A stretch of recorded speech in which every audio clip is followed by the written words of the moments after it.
आइए अब जरा भारत सरकार की डीमोनेटाइजेशन या विमुद्रीकरण की पॉलिसी को जरा समझा जाए।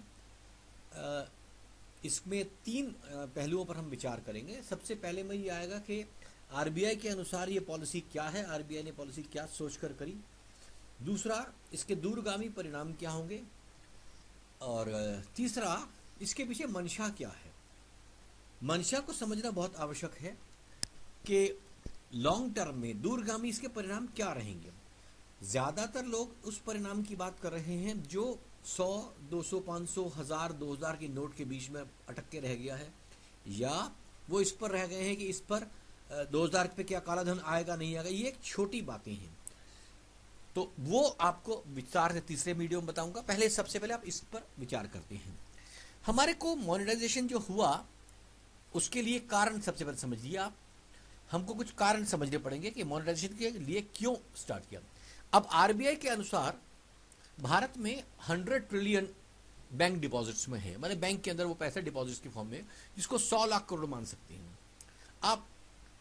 साथ में भारत के पश्चिम में जाने का भारत की जीडीपी को और प्रति वर्ष भारत की आय, इसको थोड़ा ध्यान रखिएगा। भारत के अंदर 100 लाख करोड़ के डिपॉजिट है और लगभग इतनी ही भारत की जीडीपी मानी जाती है, इससे 1/10 हिस्से में।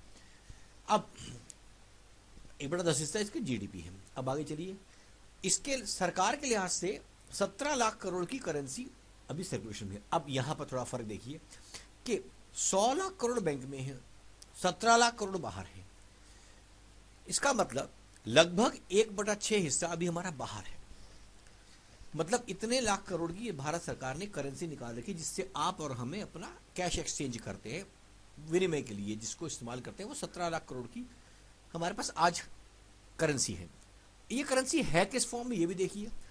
वैल्यू के लिहाज से अगर आप देखा जाए तो मैंने बताया 17 लाख करोड़ है, और आप देखिए 47% के आसपास 500 के नोट है, 38% के आसपास ये 1000 रुपए के नोट है। मैंने 86%, 17 लाख करोड़ का यदि आप 86% लगाएंगे 17 लाख करोड़ का, तो आपका लगभग 10-11 लाख करोड़ रुपया आपके पास सिर्फ इसी में है। और कुल 5 से 6 लाख करोड़ रुपया आपका 2, 5 और 100 के नोटों में है। 100 के नोट में फिर भी लगभग 17 लाख करोड़ का 1.7 लाख करोड़ हो गया। इतना पैसा भारत सरकार के पास इन नोटों में था। इसमें परेशानी क्या थी? पहली बात, सबसे बड़े नोटों में हमारी वैल्यूज बनाने के लिए मॉनेटाइजेशन करेंगे तो उसको इस्तेमाल लोग ज्यादा करते थे। ये वैल्यू वाइज मैंने आपको बताया। अब वॉल्यूम वाइज भी देखिए इसको। वॉल्यूम वाइज हमारे पास जो आ रहा है आंकड़ा, वो ये बताता है कि 1000 के नोट मात्र 17% है, 500 के नोट भी 17%, मतलब 35% आपके पास जो नोट है वो इस वॉल्यूम में है। 35% नोट। अब 35% नोटों की कीमत 86% के आसपास बैठ गई, लगभग 2.5 गुना। तो इसका मतलब इन नोटों का प्रचलन उतना अधिक हो गया।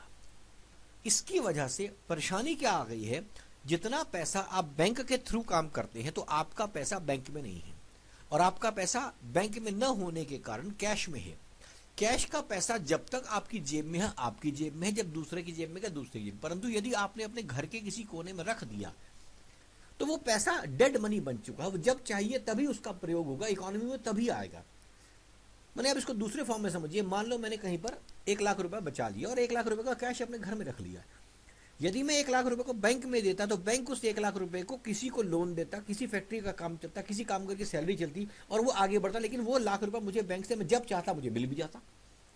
तो मेरा पैसा तो कहीं और नहीं गया, परंतु वो पैसा मेरा ही होते हुए भी किसी सरकार के, भारत सरकार की नहीं, भारतीय इकोनॉमी में चला गया, भारत के अर्थ में चला गया, व्यवस्था में। लेकिन जब ये मेरे घर में रह जाता है तो वो पैसा मेरी इकोनॉमी से बाहर हो जाता है। तो भारत